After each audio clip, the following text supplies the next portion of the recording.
اور स्पेशली बच्चे तो For that, House of Books has the best solution, Prophet Series.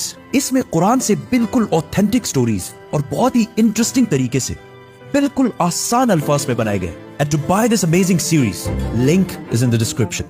मूसा अलैहिस्सलाम के बाद बनी इसराइल फलस्तीन में बहुत साल तक रहे, लेकिन फिर इन्हें दोबारा वहां से निकाल दिया गया, जिसके बाद अल्लाह ने बनी इसराइल के 12 कबीलों में से एक कबीले यहूदा की औलाद में से एक पैगंबर चुना, दाऊद अलैहिस्सलाम, जिन्होंने जेरूसलम पर हमला करके इसे दोबारा फतह कर लिया.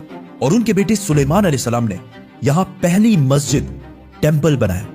अब बनी इसराइल का सबसे ताकतवर कबीला यहूदा की औलाद बन चुकी थी, क्योंकि सुलेमान अलैहिस्सलाम दुनिया के सबसे ताकतवर बादशाह का ताल्लुक यहूदा के कबीले से था. लेकिन सुलेमान अलैहिस्सलाम का बेटा रहोबोम अपने वालिद की तरह जीनियस नहीं था, जिसकी वजह से यहूदियों के इन 12 कबीलों की आपस में बहुत सख्त लड़ाई शुरू हो गई. और आखिर सुलेमान अलैहिस्सलाम की ये अजीम सल्तनत 2 टुकड़ों में बट गई. बनी इसराइल के 10 कबीलों ने अपने आप को यहूदा कबीले से आजाद कर दिया और एक नई एम्पायर बनाई, द किंगडम ऑफ इसराइल. और सिर्फ 2 कबीले यहूदा और बिन्यामीन अपनी जगह पर ही रहे. बनी इसराइल के इन्हीं लड़ाइयों की वजह से अल्लाह ने इन पर अजाब नाजिल किया, नियो असेरियन एम्पायर की शक्ल में, जिन्होंने सीरिया से फलस्तीन पर हमला किया और किंगडम ऑफ इसराइल उन 10 कबीलों पर कब्जा कर लिया और बनी इसराइल के सारे किंगडम को बिल्कुल तबाह कर दिया, जिसकी वजह से बनी इसराइल के 10 कबीले अपनी जान बचाकर फलस्तीन से हर तरफ भाग गए. इसके बाद असेरियन एम्पायर ने सुलेमान अलैहिस्सलाम की सल्तनत यहूदा कबीले पर भी हमला करने की कोशिश की, लेकिन वो इसे फतह नहीं कर सके. अब यहाँ मसला ये हुआ कि बनी इसराइल के 10 कबीले फलस्तीन छोड़कर भाग गए और उनमें से बहुत सारे यूफ्रेटिस दरियाए फुरात के ईस्ट में आबाद हुए.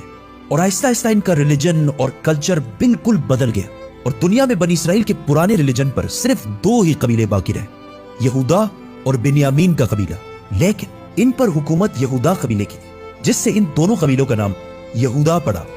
और आज तक इसी यहूदा कबीले की वजह से हम इन सारों को यहूदी कहकर बुलाते हैं और इन्हें यहूदी ही बुलाना चाहिए, क्योंकि आज दुनिया में जितने भी यहूदी हैं, ये बनी इसराइल का सिर्फ एक छोटा सा हिस्सा है. सिर्फ 2 कबीलों की औलाद है, बाकी सारे 10 कबीले ये इलाका छोड़कर जा चुके.